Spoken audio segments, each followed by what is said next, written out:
ఈ నెల 14న మనకు అతిపెద్ద అమావాస్య రాబోతుంది. అది కూడా మంగళ అమావాస్య. చాలా చాలా పవర్‌ఫుల్ అని మనకు వేద పండితులు కూడా చెబుతున్నారండి. అందుకే ఈ రోజున మర్చిపోకుండా ఈ 2 వస్తువులను మీ ఇంటికి తెచ్చుకుంటే చాలు, కూర్చొని తిన్నా తరగని ఆస్తి వచ్చి పడుతుందనమాట. మీ జీవితం మారిపోతుంది. మీకు విపరీతంగా అదృష్టం కూడా పడుతుందండి. ఈ వస్తువుల వల్ల ఏంటంటే గనక లక్ష్మీదేవి అనుగ్రహం కూడా కలుగుతుందని చెప్పొచ్చు. అందుకే మర్చిపోకుండా ఈ అమావాస్య రోజున ఖచ్చితంగా గుర్తుపెట్టుకోండి. ఈ 2 వస్తువులనైతే మీ ఇంటికి తెచ్చుకోండి. ఈ వస్తువులు చాలా వరకు కూడా మంగళకరమైన వస్తువులు, అలానే కాకుండా శుభకరమైన వస్తువులు అని చెప్పొచ్చు.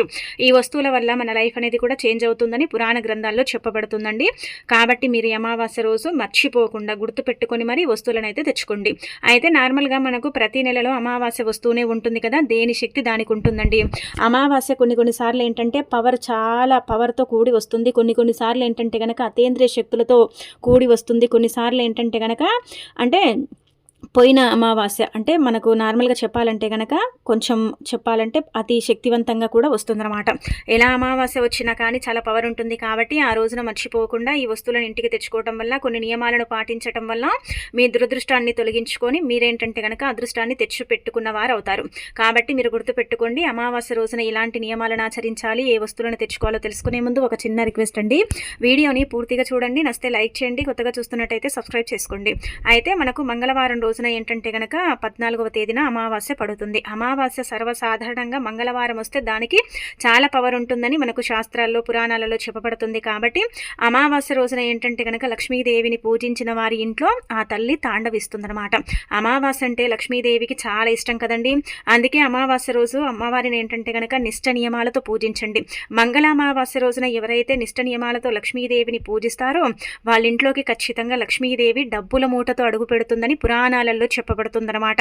ఈ రోజున మీరేంటంటే ఉదయాన్నే లేచి ఇల్లంతా కూడా క్లీన్ చేసుకొని ఇంట్లో పసుపు నీళ్లు చల్లుకొని చక్కగా వాకిట్లో ముగ్గు పెట్టుకోండి. అమావాస్య రోజు చాలా మంది కూడా వాకిట్లో ముగ్గు పెట్టుకోరు. కాకపోతే అమావాస్య రోజు వాకిట్లో ముగ్గు పెడితే మంచిది. అలాంటి ఇంటిని ఏంటంటే కనుక ఆ తల్లి ఇష్టపడి ఆ ఇంట్లోకి ప్రవేశిస్తుందన్నమాట. అంటే అడుగు పెడుతుందని చెప్పొచ్చు. కాబట్టి వాకిట్లో ఖచ్చితంగా ముగ్గు పెట్టుకోండి. ఆ తర్వాత శుచిగా స్నాన కార్యక్రమాలు చేయండి. స్నానం చేసిన తర్వాత ఉతికిన వస్త్రాలు ధరించండి. నల్లటి వస్త్రాలనైతే అస్సలు ధరించకండి. బ్లూ కలర్లో ఉండే బట్టలు ధరించకండి. ఆ రోజు గ్రే కలర్లో ఉండే బట్టలు కూడా ధరించకండి. ఇలా ఏంటంటే అమావాస్య ఎంత మంచి ఉంటుందో అంత చెడు కూడా ఉంటుంది. భూమిపైన ఏంటంటే గనక అనేక రకాల దుష్ట శక్తులు సంచరిస్తూ ఉంటాయి. వాటి ప్రభావం మన మీద పడకూడదంటే కాలికి నల్లదారం కట్టుకోండి, లేదంటే కాలికి కాటుక బొట్టు కానీ మసి బొట్టు కానీ పెట్టుకోండి. అలా పెట్టుకోవడం వల్ల ఆ రోజు ఏర్పడే కొన్ని చెడు శక్తుల ప్రభావాల నుంచి మనం బయటపడగలుగుతాం. మనకేంటంటే సమస్యలు కష్టాలు కొంచెం తగ్గుతాయని చెప్పొచ్చు. కాబట్టి ఈ విధంగా చేసుకోండి. ఇక ఆ తర్వాత ఇంట్లో కూడా ఏంటంటే గనక పూజ చేసుకోండి. అంటే ఆ తల్లిని నిష్ట నియమాలతో మనం పూజించాలని చెప్పాం. కాబట్టి మనము ఉదయం పూజించిన కూడా మళ్ళీ సాయంత్రం సంధ్యా సమయంలో ప్రత్యేకించి అమ్మవారిని పూజించాలండి. అలా పూజిస్తే చాలా మంచిదండి. అలా పూజించడం వల్ల అద్భుతమైన ఫలితాలను అయితే మీరే మీ కళ్ళతో చూడగలుగుతారని చెప్పొచ్చు. మీ ఇంట్లో ఏంటంటే కనుక విపరీతంగా సంపద పెరుగుతుంది. కాబట్టి ఇలా పూజ చేసుకుని ఆ తర్వాత ఈ 2 వస్తువులను తెచ్చుకోండి. ముందుగా తెచ్చుకోవలసిన వస్తువుల్లో గల్లుడుప్పు అండి. అంటే రాళ్ల ఉప్పు, రాక్ సాల్ట్, దొడ్డుప్పు, కల్లుప్పు అని రకరకాలుగా పిలుస్తూ ఉంటారు. ఒక్కొక్క ప్రాంతానికి తగ్గట్టుగా ఒక్కొక్క రకంగా ఏంటంటే కనుక ఉప్పు పిలువబడుతుంది. కాబట్టి ఒక 10 రూపాయలు పెట్టి ఎవరైతే ఉప్పు ప్యాకెట్ని కొని ఇంటికి తెచ్చుకుంటారో అలాంటి వాళ్ళ యొక్క లైఫ్ అనేది చేంజ్ అవుతుందని శాస్త్రాల్లో చెప్పబడుతుంది. ఉప్పు లక్ష్మీదేవి పుట్టినింటి నుంచి లభిస్తుంది. కాబట్టి దీనికి పవర్ ఎక్కువగా ఉంటుందన్నమాట. అందుకే మనం ఏంటంటే ఉప్పు తెచ్చుకోండి. తెచ్చుకున్న తర్వాత ఇప్పుడు చెప్పే విధంగా ఈ చిన్న పరిహారం చేసుకుంటే ఆ రోజు మీ అప్పంతా కూడా తీరిపోతుందండి. మీరు అప్పు సమస్యలతో బాధపడుతున్నా, అప్పు సమస్యలతో సతమతం అవుతున్నా, ఇబ్బంది పడిపోతున్నా, ఏం చెయ్యాలో అర్థం కాని సిచ్యువేషన్స్లో ఉంటారు కదా, అలాంటి వాటి నుంచి కూడా మీరు బయటపడగలుగుతారని చెప్పొచ్చు. కాబట్టి గుర్తు పెట్టుకొని ఉప్పు కొని తెచ్చుకున్న తర్వాత మట్టి పాత్ర కానీ గాజు పాత్ర కానీ తీసుకోండి. అలా తీసుకున్న తర్వాత అందులో ఒక గుప్పెడంత ఉప్పుని పోసేసి 1/2 స్పూన్ కుంకుమ, 1/2 స్పూన్ పసుపు, ఆ తర్వాత ఏంటంటే కనుక 1 స్పూన్ ఆవాలు, అనంతరం వచ్చేసి 1 రూపాయి బిళ్ళను పెట్టి చక్కగా సంకల్పం చెప్పుకోండి. మా అప్పులు తీరాలి, అప్పుల సమస్యలు పోవాలి, అప్పుల సమస్యల నుంచి మేము బయటపడాలి, మేము కూడా అందరిలాగే అప్పులు ఇచ్చే స్థాయికి వెళ్ళాలి అన్నట్టుగా సంకల్పం చెప్పుకోండి. ఈ పరిహారం కొంత లక్షల్లో కూడా అమావాస్య తిథి రోజున చేస్తారు. కానీ అందరూ బయటికి చెప్పుకోరు కదండి. మేము ఇలా చేసాం, మాకు అప్పు తీరింది, మేము ఇలా చేసుకుంటేనే మాకు బాగుందని ఎవరు ఏది చెప్పుకోరు. ఎవరి స్వార్థానికి వాళ్ళు ఏంటంటే కనుక పరిహారాలు చేసుకుంటారు. అంటే ఇప్పుడు మనం బాగుండాలి, మన ఇల్లు బాగుండాలంటే మనం ఇలాంటి చిన్న చిన్న పరిహారాలు చేసుకుంటేనే కదా మనము అనేక రకాల సమస్యల నుంచి బయటపడతాం. అందుకే మీరేంటంటే గుర్తుపెట్టుకోండి, ఈ విధంగా ఎవరికి తెలియకుండా మీలోనే మీరు దాచుకొని పరిహారం చేసుకోండి. ఇది చాలామంది చేసేసి ఫలితాలను పొందిన పరిహారం. మరి మీరు కూడా చేసుకోవటం వల్ల మీకు కూడా ఫలితం వస్తుంది. కాబట్టి ఈ విధంగా ఉదయం కానీ సాయంత్రం కానీ ఎప్పుడు చేసినా పర్వాలేదు, కానీ రాత్రంతా కూడా మీ ఇంట్లో పెట్టుకోండి. రాత్రంతా పెట్టి మరుసటి రోజు తీసుకెళ్ళి రావి చెట్టు మొదట్లో కానీ, వేప చెట్టు మొదట్లో కానీ, మర్రి చెట్టు మొదట్లో కానీ పెట్టి సంకల్పం చెప్పుకొని ఇంటికి వచ్చేస్తే చాలండి, మీ అప్పు ఆటోమేటిక్గా తీరిపోతుంది. ఏదో ఒక రూపంలో ఆ తల్లే ధనాన్ని మీకు ప్రసాదించి అప్పును తీరుస్తుందని చెప్పొచ్చు. కాబట్టి ప్రయత్నించుకోండి. అనంతరం వచ్చేసి మీరేంటంటే యాలకులతో ఇంకొక పరిహారం చేయండి. యాలకులు లక్ష్మీదేవికి చాలా ఇష్టమని పురాణాలలో చెప్పబడుతుందండి. యాలకులు సుగంధ ద్రవ్యాల్లో ఒకటిగా భావిస్తారు. యాలకులకు చాలా పవర్ ఉంటుంది. కాబట్టి యాలకులను ఈ రోజు కొని ఇంటికి తెచ్చుకున్న తర్వాత వాటితో ఇప్పుడు చెప్పే విధంగా ఈ చిన్న పరిహారం చేసుకోండి. అయితే యాలకులు లక్ష్మీదేవి రూపంగా కూడా చెప్పటం జరుగుతుంది. కాబట్టి యాలకులను తెచ్చుకున్న తర్వాత ఏంటంటే అందులో నుంచి 21 యాలకులు తీసుకోండి. అలా తీసుకున్న తర్వాత ఒక పసుపు రంగు దారం తీసుకుని దానికి ఈ విధంగా ఏంటంటే కనుక మాలలాగా తయారు చేయండి. అలా చేసి పసుపు కుంకుమతో బొట్టు పెట్టి ఆ తర్వాత లక్ష్మీదేవికి సమర్పించండి. ఈ రోజున తప్పనికుండా ఏంటంటే లక్ష్మీదేవిని పూజించాలి. అంటే లక్ష్మీదేవిని పూజిస్తే చాలా మంచిదండి, చాలా అద్భుతమైన ఫలితాలు వస్తాయి. అమావాస్య తిథి లక్ష్మీదేవికి ఇష్టం కాబట్టి అమావాస్యలో అమృత ఘడిలు కూడా ఏర్పడతాయి. కావున ఈ రోజున లక్ష్మీదేవిని పూజించి యాలకుల మాలను సమర్పించి ఆ తర్వాత ఆ యాలకుల మాలను ఏంటంటే కనుక 24 గంటలు గడిచిన తర్వాత తీసి ధనం దాచే చోట బీరువాలో కానీ, లేదంటే కనుక వ్యాపారం చేసే చోట లాకర్లో కానీ పెట్టుకుంటే మీ సంపాదన మీరెంత అయితే ఎక్స్పెక్ట్ చేస్తున్నారో అంతకంత పెరుగుతుందని చెప్పొచ్చు. డబ్బు రావటమే కానీ పోవటం అనేది జరగదు. కాబట్టి ఈ విధంగా చేసుకోండి. ఎన్ని రోజులైనా సరే పెట్టుకోవచ్చు ఈ మాలని. అనంతరం ఏంటంటే అత్తర్ని ఇంటికి తెచ్చుకోండి. అత్తరు కూడా సుగంధ ద్రవ్యాల్లో ఒకటిగా భావిస్తారు. ఇదేంటంటే కనుక అత్తరు మన ఇంట్లో దైవశక్తి. అంటే మన ఇంట్లో మనం ఎన్ని పూజలు, వ్రతాలు, నోములు ఇవన్నీ కూడా మనం చేస్తూ ఉంటాం. అయినప్పటికీ కూడా మనకు దైవానుగ్రహం అనేది ఉండదు కదండి. దేవుడి యొక్క అనుగ్రహం, ఆశీస్సులు లేక మనం ఇబ్బంది పడతాము. భగవంతుడు ఎంత చేసినా కానీ మాకైతే అనుగ్రహాన్ని ఇవ్వట్లేదని చాలా మంది కూడా ఏంటంటే ఇబ్బంది పడిపోతూ ఉంటారు కదా. అయితే అలాంటి వాళ్ళు ఒక 20-30 రూపాయలు పెడితే మనకి ఇది బయట ఎక్కడైనా దొరుకుతుందండి. ఇందులో చాలా ఫ్లేవర్స్ ఉంటాయి. అలా అని మీరు ఏంటంటే కనుక అన్నీ తెచ్చుకోకండి. అన్నీ మనకు అవసరమే లేదనమాట. మీరు మల్లెపూలతో కలిగిన వాసన కలిగిన అత్తరు కానీ, లేదంటే కనుక గులాబీ పూల వాసన కలిగిన అత్తరు కానీ తెచ్చుకోండి. అలా తెచ్చుకున్న తర్వాత దీన్ని నీళ్ళల్లో కలిపి ఇంట్లో చిలకరించండి. ఎక్కువగా తీసుకోకండి, ఇది చాలా వాసన వస్తుందండి 2 చుక్కలకి. అందుకే గ్లాసు నీళ్లు తీసుకుంటే మీరు అందులో 2 చుక్కలు లేదా 3 కలపండి. అలా 3 చుక్కలు కలిపిన తర్వాత ఇంటి చుట్టూ ఇంట్లో చల్లితే ఏంటంటే నెగిటివిటీ ఉంటుంది కదా, దాని నుంచి మీకు విముక్తి కలుగుతుందన్నమాట.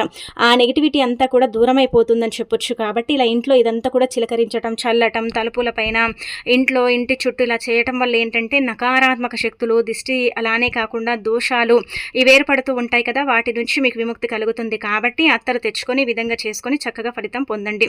అనంతరం వచ్చేసి బీరువాలో ఇది ఖచ్చితంగా పెట్టండి. ఇలా కట్టి పెడితే బీరువా నోట్ల కట్టలతో నిండిపోతుందండి. ఏమీ లేదు, ఒక ఎర్రటి వస్త్రం తీసుకోండి, లేదంటే పసుపు రంగులో ఉండే వస్త్రమైనా సరే తీసుకొని అందులో ముందుగా 4 గవ్వలు, పసుపు కుంకుమ, కొంచెం అంతా ఏంటంటే కనుక 2 యాలకులు, రూపాయి బిళ్ళ, 2 లవంగాలను పెట్టి కొంచెం ఏంటంటే బియ్యం గింజలు పోసి ఆ తర్వాత వాటిని మూట కట్టి అవి బీరువాలో దాచుకోవచ్చు. లేదంటే లక్ష్మీదేవికి ఆ మూటను సమర్పించి, అమ్మ మాకు ధనం రావాలి తల్లి, ధన సంపాదన పెరగాలి అమ్మ, మాకు అన్ని విధాలుగా కూడా బాగా కలిసి వచ్చేలాగా చేయి తల్లి అని సంకల్పం చెప్పుకోండి. అలా చెప్పుకొని దీన్ని దాచుకుంటే సంవత్సరం పొడుగునా ఇది మనకు ఫ్యూచర్ ఇస్తుంది.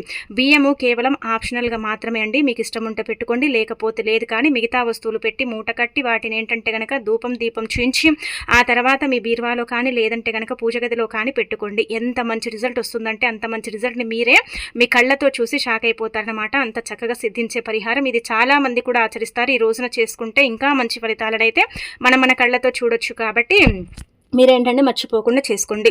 ఇక ఇలా ఏంటంటే ఈ పరిహారం చేసిన తర్వాత ఇంకొకటి ఏంటంటే కనుక ఈ విధంగా ఇప్పుడు చెప్పే ఈ విధంగా ఈ పరిహారం చేయండి. అయితే ఒకటి గుర్తుపెట్టుకోండి, ఇన్ని వస్తువులు చెప్తున్నారు కదా, మరి ఏది తెచ్చుకోవాలంటే కనుక మీకు నచ్చిన 2 వస్తువులు తెచ్చుకోండి. మీకు ఏదైతే అవసరం ఉంటుందో అది మాత్రమే తెచ్చుకోండి. అన్ని తెచ్చుకోవాలని చెప్పట్లేదండి. 2 వస్తువులు చాలండి మీ జీవితం మారిపోవటానికి, మీ దురదృష్టం తొలగిపోయి మీకు అదృష్టం పట్టడానికి. కేవలం 2 వస్తువులు, ఎక్కువగా కూడా అవసరం లేదనమాట.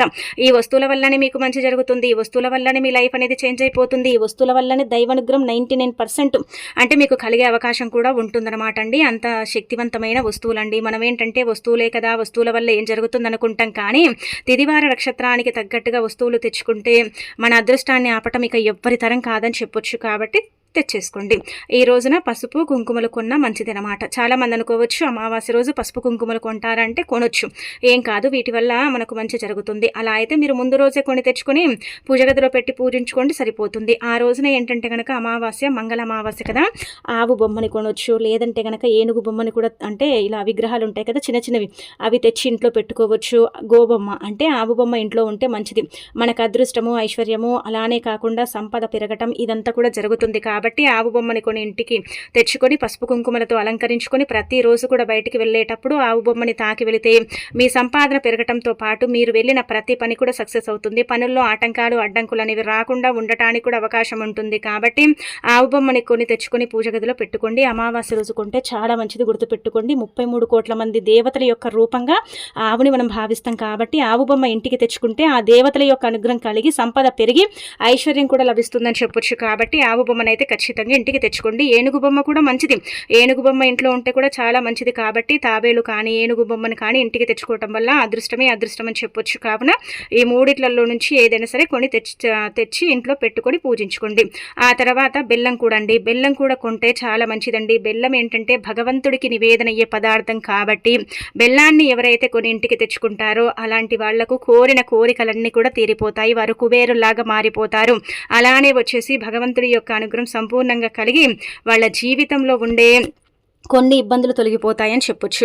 అందుకే బెల్లాన్ని కొని ఖచ్చితంగా ఇంటికి తెచ్చుకోండి. బెల్లం బంగారంతో సమానమైనది కాబట్టి బెల్లం కొంటే బంగారం కొన్నట్టే అని శాస్త్రాల్లో చెప్పడం జరుగుతుందన్నమాట. అమావాస్య రోజున ప్రత్యేకించి బెల్లం కొన్నవారి ఇంట్లో లక్ష్మీదేవి కొలువు తీరుతుంది. బెల్లం కొని తెచ్చుకున్న తర్వాత ఆ బెల్లం పైన, అంటే గడ్డ బెల్లం దొరుకుతుంది కదా, 30 రూపాయలు 20 రూపాయలు పెడితే, అలా బెల్లం కొని తెచ్చుకుని దాని మీద ఏంటంటే గుర్తుపెట్టుకోండి, ఆ బెల్లం పైన మీకు భూలాభం కలగాలని, బంగారం కొనాలని, లేదంటే కనుక గృహలాభం కలగాలని రాసి మీరేంటంటే గుర్తుపెట్టుకోండి, జనావాస తక్కువగా తిరిగే ప్రదేశం కానీ, రావి చెట్టు కానీ, మర్రి చెట్టు కానీ, వేప చెట్టు కానీ, దగ్గరలో ఏ చెట్లు ఉంటే ఆ చెట్ల దగ్గరికి వెళ్ళండి. ఇవి కూడా దేవతా వృక్షాలుగా పరిగణిస్తారు. కాబట్టి ఈ వృక్షాల దగ్గరికి వెళ్ళేసి అక్కడ బెల్లం పట్టే అంత గోతిని తీసి నమస్కారం చేసుకుని మంచి కోసం చేస్తున్నాం, మంచి జరగాలని సంకల్పం చెప్పుకొని ఆ తర్వాత ఏంటంటే ఒకటి గుర్తు పెట్టుకోండి, ఆ బెల్లాన్ని అందులో, అంటే మీరు ఎంతైతే గోతిని తీసారో ఆ గోతిలో పెట్టేసి పైనుంచి ఏంటంటే కనుక మట్టిని కుడిపేసి ఒకసారి ఏంటంటే నమస్కారం చెప్పుకొని వెనక్కి తిరిగి చూడకుండా వెళ్ళిపోండి. ఈ విధంగా చేయటం వల్ల మీకు ఖచ్చితంగా మార్పు ఉంటుందండి. కొంతమంది సగంలోనే ఇల్లు కట్టి ఆపేస్తూ ఉంటారు, అదేంటంటే కనుక పూర్తిగా కంప్లీట్ అవ్వదు. అలాంటి వాళ్లకు కూడా ఫలితం వస్తుంది. అలానే కాకుండా ఇల్లు కట్టడం, ధనం రావటం, ఏదో ఒక అంటే రకంగా డబ్బు అనేది ఆకర్షించడం, ఇదంతా కూడా జరుగుతుంది. కావున మీరేంటంటే గుర్తుపెట్టుకోండి, పరిహారం అమావాస్య రోజు అంటే తిథి వార నక్షత్రం అంతా కూడా బాగుంది కావున చేసుకోండి. ఇలా బెల్లమే కదా అని ఏంటంటే కనుక తీసి పారేయకండి. బెల్లం చాలా చాలా శుద్ధి అయినది, చాలా శక్తివంతమైనది, భగవంతుడికి నివేదన అయ్యే పదార్థంగా పరిగణిస్తాము. బెల్లంతో చేసుకునే పనులు పరిహారాలన్నీ కూడా మనకు పనిచేస్తాయని పురాణ గ్రంథాల్లో చెప్పడం జరుగుతుంది. కాబట్టి ఎవరైతే పరిపూర్ణ నమ్మకంతో ఈ బెల్లం పరిహారం చేస్తారో చేసిన వారికి 3 నెలలు తిరిగే లోపు ఏంటంటే గనక అప్పుల సమస్యలు పోతాయి, ఆర్థిక పరిస్థితులు మెరుగుపడతాయి, అంటే భూలాభం కలగటం, గృహలాభం కలగటం, బంగారం కొనుగోలు చేయటం, ఇదంతా కూడా జరుగుతుందన్నమాట. వీటన్నిటి నుంచి కూడా మీకు విముక్తి కలుగుతుందని చెప్పొచ్చు. కాబట్టి ఎంత నమ్మకంతో చేస్తారో, ఎంత చక్కగా మీరు ఆచరిస్తారో, ఎంత చక్కగా ఫాలో అవుతారో అలా ఫలితాలు కూడా ఉంటాయని చెప్పొచ్చు. కావున మంగళ అమావాస్య రోజున ఉదయం కానీ సాయంత్రం కానీ చేసేసుకోండి, సరిపోతుంది. బెల్లమే కదా అనుకోకండి, బెల్లం వల్ల చాలా అద్భుతమైన ఫలితాలు వస్తాయన్నమాట. ఇలా బెల్లం పరిహారం అయితే ఖచ్చితంగా చేసుకోండి. చేసేసుకొని లక్ష్మీదేవి విగ్రహానికి ఏంటంటే పాత్రలు కండి. అదే రోజున పసుపు కూడా కొంటే చాలా మంచిదండి. పసుపు మంగళకరమైనది, శుభకరమైనది, శుభాలను సూచిస్తుంది, అశుభాలను ఏంటంటే దూరం చేస్తుంది. కాబట్టి పసుపు ప్యాకెట్ 10 రూపాయలు పెడితే వస్తుంది. పెద్దగా ఏంటంటే కనుక శ్రమించాల్సిన అవసరం కూడా లేదు. చూడండి, పసుపు కొని తెచ్చుకొని ఆ పసుపుతో మీరు అమ్మవారిని పూజించండి. అంటే ధనానికి ఆదిదేవత లక్ష్మీదేవి కాబట్టి పసుపు కొని తెచ్చుకొని ఆ తల్లిని పూజించి అదే పసుపుని మనం ఏంటంటే కనుక పూజ కోసం మళ్ళీ తిరిగి ఉపయోగిస్తే చాలా వరకు కూడండి మనకు మంచి జరుగుతుంది, లక్ష్మీదేవి అనుగ్రహం కూడా కలుగుతుంది. కాబట్టి ఈ విధంగా చేయండి. ఇదే రోజున ఏంటంటే పసుపు డబ్బాలో కూడా ఒక యాలకాయని వేసి పెట్టండి. ధనలాభం కలగటంతో పాటు భర్త ఆదాయం కూడా పెరుగుతుంది. దినదిన అభివృద్ధి అనేది మీరే మీ కళ్ళతో చూడగలుగుతారనమాట. ఇలా ఉంటుంది. కాబట్టి పసుపునైతే అసలు అవాయిడ్ చేయకండి. పసుపు ప్యాకెట్, యాలకులు, అలానే కాకుండా కాకుండా మీరు బెల్లము, గల్లులుప్పు అలాగే వచ్చేసి అత్తరు వాటిలు ఏంటంటే ఇవి కొనటం వల్ల మంచి జరుగుతాయండి. అన్నీ కూడా కొనొచ్చు, లేదంటే మీకు నచ్చిన 2 వస్తువులు కూడా కొనొచ్చు. ఏది కొన్నా పర్వాలేదు, కానీ వెంటనే తెచ్చుకొని చింపేసి దబ్బా దబ్బా అంటే వాడేయకండి. పూజ గదిలో పెట్టి పూజించుకున్న తర్వాత వాటిని ఉపయోగించుకుంటే సరిపోతుందని చెప్పొచ్చండి. ఇక అనంతరం వచ్చేసి ఈ ఆకుని కాల్చండి. అమావాస్య రోజున ఏంటంటే ఈ ఆకుని కాలిస్తే ఏమవుతుందో తెలుసా? ఇది చాలా మందికి తెలియదు. ఇది మునులు, ఋషులు, సిద్ధులు, సాధువులు అలానే కాకుండా కొంచెం తెలిసిన వారు, అలాగే వచ్చేసి మార్వాడిస్ కావచ్చు, ఇంకా మిగతా వారు కూడా బాగా అంటే తెలిసి ఉంటుంది కదా, అలాంటి వాళ్ళు కూడా ఈ ఆకుని కాలుస్తారండి. ఈ ఆకుని ఎందుకు కాల్చాలండి అని మీకు అనిపించవచ్చు. అయితే ఈ ఆకు ప్రకృతి యొక్క అనుగ్రహాన్ని తీసుకుని ఉంటుంది, ప్రకృతి అనుగ్రహాన్ని కలుగుంటుంది. కాబట్టి ఈ ఆకుని కాల్చడం వల్ల మనం కోరుకున్నవన్నీ కూడా జరుగుతాయి.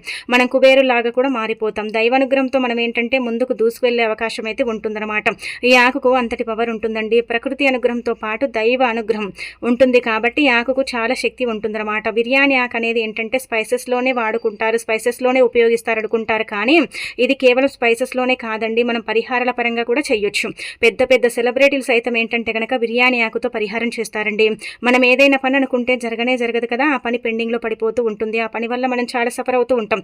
ఆ పని వల్ల మనం ఇబ్బంది పడిపోతూ ఉంటాం కదా. ఎలాగైనా సరే ఈ పని జరగాలి, ఈ పని జరిగితే బాగుండు, ఈ పని జరగట్లేదు అనుకుంటారు.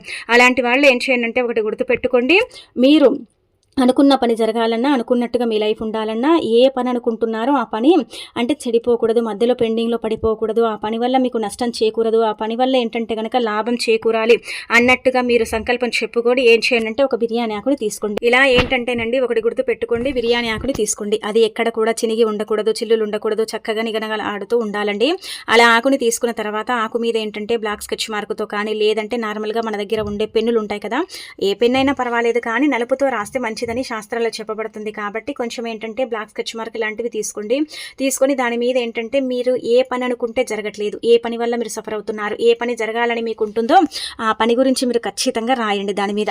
అంటే ఆ పని కేవలం ఆ పని ఒక్కటి రాస్తే చాలండి, ఇంకా మీరు పెద్దగా ఏం చేయాల్సిన అవసరం లేదు. ఆ పని గురించి రాసిన తర్వాత దాన్ని ఏం చేయండి అంటే కనుక సింక్ దగ్గర, అంటే సింకులు ఉంటాయి కదా మనకు, ఇలా గచ్చులు ఉంటాయి, అంటే బాసనలు కడిగే ప్లేస్ ఉంటుంది కదండి, వాష్ ఏరియా అంటాం మనము, అక్కడ కావచ్చు, మీ ఇంట్లో సింకులో కావచ్చు. ఆకుని వెంటనే ఏంటంటే కనుక అలా రాసేసి కాల్చాలి. వెంటనే కాలిపోతుందండి, వితిన్ సెకండ్స్లో బూడిద అయిపోతుంది. అలా అయిపోయిన ఈ ఆకును ఏంటంటే సింకులో పోసేసి నీళ్ళను పోయండి, వాష్ ఏరియా అయితే అక్కడ పోసేసి నీళ్ళను పోసేయండి. అలా పోసేసి మీరు అనుకున్న పని చెప్పుకుంటూ కూడా కాల్చాలి. దాని మీద రాయటమే కాదు, మీరు అనుకున్న పని చెప్పుకుంటూ కాల్చేయండి. అలా కాల్చడం వల్ల చూడండి ఎంత మంచి రిజల్ట్ వస్తుందనేది మీరే మీ కళ్ళతో చూసి షాక్ అయిపోతారండి. ఇది చాలా చాలా శక్తివంతమైన పరిహారం. తిథి వార నక్షత్రం అంతా కూడా బాగుంది కాబట్టి మీకు మంచి జరగాలన్నా, మీరు అనుకున్న పనులు జరిగి తీరాలన్నా, పెండింగ్లో పనులు ఉండకూడదు, పనుల వల్ల మేము ఇబ్బంది పడకూడదు అనుకుంటూ ఉంటారు కదా, అలాంటి వాళ్ళకైతే ది బెస్ట్గా పనిచేసే పరిహారం. తిథివార నక్షత్రానికి తగ్గట్టుగా ఈ పరిహారం ఎవరైతే పరిపూర్ణ నమ్మకంతో చేసుకుంటారో అలాంటి వాళ్ళ యొక్క లైఫ్ అనేది చేంజ్ అయిపోతుంది. వారు అనుకున్న పని కూడా ఈ ఆకు అంటే మీద రాసి కాల్చిన తర్వాత 48 గంటల్లో ఆ పనికి సంబంధించిన వార్త మీకు అందుతుంది. జరుగుతుందా జరగదా అనేది తెలిసిపోతుంది. కాబట్టి మీరేంటంటే కనుక ఇలా నమ్మకంతో ఏంటంటేనండి పాటించండి. ఫలితం రాదనుకోకండి, వస్తుంది. అమావాస్య రోజు చేస్తున్నాం కాబట్టి రిజల్ట్ని అయితే మనము చూడగలుగుతాం, పొందగలుగుతాం. కాబట్టి ఇంకా పాటించేసేసుకోండి.